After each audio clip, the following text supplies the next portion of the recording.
তো hello friends, welcome back to my channel. আমি ময়না তোমাদের কাছে নিয়ে চলে এসেছি আর একটা নতুন ব্লগ ভিডিও। বন্ধুরা, তো এখন দেখো বাবার বাড়িতে এসে গেছি আর আজকে হচ্ছে সেকেন্ড দিন।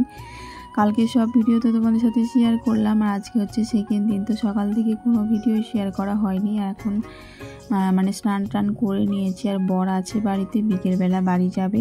তো রান্না বান্না করবো, কি রান্না করব সবটুকুই শেয়ার করব, সারাদিনের কাজকর্ম। তো বাবার বাড়িতে কি করি না করি সেগুলো সব শেয়ার করবো। আর দেখো বাবা আমার জন্য তাল রেখে দিয়েছে, মানে কেটেছিল তাল, তো রেখে দিয়েছে, খাবো এখন। আর এই যে এখন রান্না হবে, দেখো ভাতটা আমি বসাচ্ছি। তো শাক হবে, ভাত হবে, আর মসুর ডাল হচ্ছে, পোস্ত হবে, ডিম হবে, মাছ হবে, সব কিছুই হবে। তো বন্ধুরা, প্রচণ্ড গরম পড়েছে। তো ভেবেছিলাম বাবার বাড়িতে মানে গরম নেই, তো এদিকে হাওয়াটা রয়েছে কিন্তু গরমটা যাক আর তাই, সব একই, সব দিকেই গরম। আর দেখো বাবা তাল কেটে দিয়েছে, এখন খাবো আর সাহেবকেও দেবো খেতে। সাহেব এখন ঘুমাচ্ছে, তো রয়েছে, ও কালকে চলে মানে আজকে বিকেলে চলে যাবে বাড়ি আর আমরা থাকবো। এখন 11টা বাজে দেখো।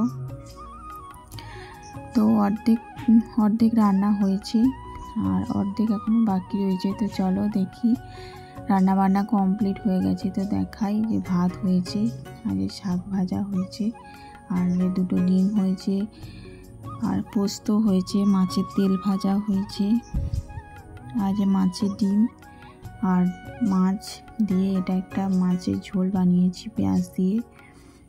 আর এই যে মসুর ডাল হয়েছে। তো আজকে রান্না বান্না এইটুকুই। আর সাহেবের শরীরটা একদমই ভালো না, শরীরটা খুবই খারাপ ওর। তো বিকেলবেলা চলে যাবে বাড়ি। আর এই দেখো, এদিকে দেখো রান্না বান্না হয়ে যাওয়ার পর দুধ গরম করব। তো এটা হচ্ছে গরুর দুধ, আমাদের বাড়িতে যে গরু আছে সেই গরুরই কিন্তু দুধটা, 1.5 কেজি মতো দুধটা রয়েছে। তো রান্না হয়ে গেছে, তো উনুনে দুধটা বসানো হবে। আর উনুনে দুধ গরম করলে না অনেকক্ষণ ধরে দুধটা হয়, তো সর পড়ে মানে অনেকক্ষণ ধরে দুধটা হয় কাঠের জালে, তো অনেকটাই সর পড়ে বেশ। কিন্তু দুধটা ভালো সিদ্ধ হলে না খেতে খুব ভালো লাগে, মিষ্টি লাগে বেশি। তো সেই জন্য গ্যাসে বসাবো না, উনুনেই দুধটা বসাবো। উনুনে অনেকক্ষণ ধরে মানে দুধটা হবে, তো তারপরে বেশি করে সর পড়বে আর সরটা খেতে কিন্তু আমার খুব ভালো লাগে বন্ধুরা। তো চলো দুধটা এখন গরম করতে দিই। রান্নাটা হয়ে গেছে, ওই উনুনে দুধটা বসিয়ে দেবো, তাই দুধটা মানে ছাঁকনি দিয়ে ছেঁকে নিলাম। তো চলো দুধটা জাল দিয়ে দিই, মানে গ্যাসে জাল দিলে না ভালো করে সেদ্ধ হবে না, আর উনুনে জাল দিলে অনেকক্ষণ ধরে সেদ্ধ হবে, একদম পুরো করে বেশ সরটা করবে, সরটা খেতে কিন্তু ব্যাপক লাগে। তো চলো উনুনে দুধটা গরম করতে দিই। তো দেখো বন্ধুরা, এরকম করে হাতা দিয়ে মেরে মেরে দুধটাকে মানে আমি অনেকক্ষণ ধরে সেদ্ধ করব, তাতে সরটা কিন্তু খুব ভালোই হয়। আর গরুর দুধ খেতে কিন্তু খুবই ভালো লাগে। আর আমাদের ওদিকে তো সেরকমভাবে গরুর দুধ পাওয়াই যায় না, ছেলেটা খেতেও পায় না মানে গরুর দুধ।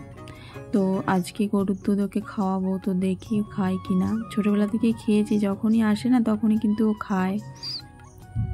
তো এই দেখো অনেকক্ষণ ধরে মানে অনেকটা দুধই কমে গেছে, দেখো তোমরা বুঝতে পারবে। তো উনুনে আগুনে মানে হলে না অনেকক্ষণ ধরে দুধটা সুন্দরভাবে সেদ্ধ হয়। তো দেখো কতটা দুধটা মরে গেছে আর হলুদ হয়ে একদম দুধটা সিদ্ধ হয়েছে। আর দুধটা খেতে এত মিষ্টি লাগে না বন্ধুরা, কি বলবো তোমাদের।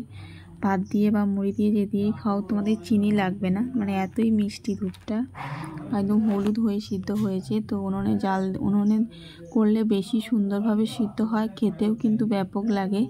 তো সেই জন্য দেখো আমি একটু সর কিন্তু খেয়ে নিচ্ছি, আর আমি খুব ভালোবাসি খেতে সর।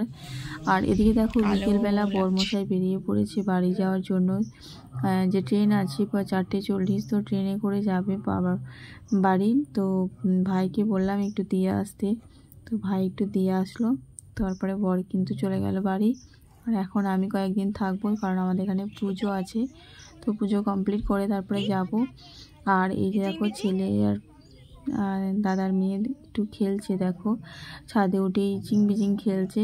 তো ওকে একটু ভিডিও করলাম। তো এখন ছাদে উঠেছি আমরা, প্রচণ্ড গরম লাগছে, এদিকেও কিন্তু খুব গরম আছে প্রচুর। আর ছেলেকে গায়ে জামা রাখতেই পারছি না। তো বন্ধুরা, প্রচণ্ড গরম লাগছে তাই ছাদে চলে আসলাম, আজকে খুব গরম। আর ছেলে ওখানে খেলছে। তো গুড মর্নিং বন্ধুরা, এটা হচ্ছে তার পরের দিনের ভিডিও, তার মানে সেদিনের আর কোনো ভিডিও তোমাদের কাছে শেয়ার করা হয়নি। তো ওটা হচ্ছে তার পরের দিন সকালবেলা। গুড মর্নিং সবাইকে জানাই। তো এই দেখো মানে কিছু দুধ, অনেকটা দুধ খাওয়া হয়েছিল আর একটু দুধ মা কিন্তু ছানা করেছিল। ছানা খেতে কিন্তু খুব ভালো লাগে। তো দেখো ছানাটা আমি এখন তুলে নিচ্ছি আর ছানাটা খুব সুন্দর হয়েছে দেখো তোমরা।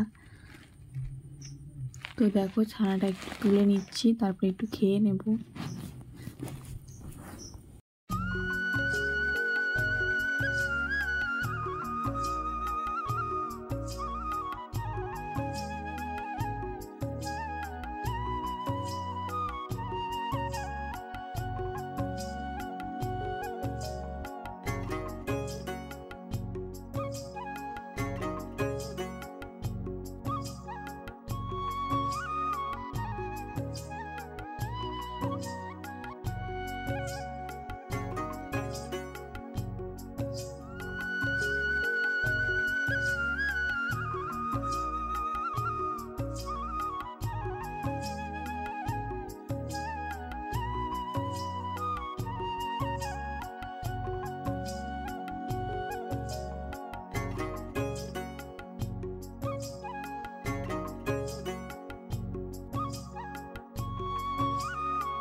তো বন্ধুরা দেখো ছানা হয়েছে কতটা, মানে বেশি দুধ ছিল না, 1.5 বাটি মতো দুধ ছিল। তো সেই দুধটা দিয়ে মা ছানা বানিয়ে দিয়েছে। তো এখন দেখো খাচ্ছি ছানা, এই জলটা রয়েছে ছানার জল। তো ছানার জল দিয়েই কিন্তু মা ছানা কাটে। তো একদিন শেয়ার করব তোমাদের কাছে, তোমরা যদি দেখতে চাও যে কীভাবে দুধ থেকেই খুব সহজে ছানা বানানো যায়, তো শেয়ার করব একদিন ভাবছি। তো আর চলো দেখো, এই ঠাকুরটা এনেছিলাম দক্ষিণেশ্বর থেকে, সেটা তো তোমরা সবাই জানো। এই আগের ভিডিওতে এই ঠাকুরটা মায়ের কাছ মানে মাদেরকে দিয়েছি। তো কোথায় রেখেছি দেখো, ঠাকুর পুজো করা হয়েছে তো এখানে রেখে দিয়েছিলাম ঠাকুরটা। তো মা বলল না, এই কোণাতে রাখিস না, ঠাকুরটাকে মাঝখানে বসা, বেশি সুন্দর লাগবে। তো মাঝখানে যে রাধাকৃষ্ণটা রয়েছে, ওই রাধাকৃষ্ণটাকে নামিয়ে আমি এটা মাঝখানে দিলাম। তো কেমন হয়েছে আমার ঠাকুর মানে সাজানোটা, আর একটু কমেন্টে জানিও তোমরা কেমন লাগছে আমার ঠাকুরটাকে। তো সবাই ভালো থেকো, টাটা। তো বন্ধুরা ভিডিওর কোনো অংশ ভালো লেগে থাকলে অবশ্যই লাইক করো, কমেন্ট করো, টাটা, সবাই ভালো থেকো।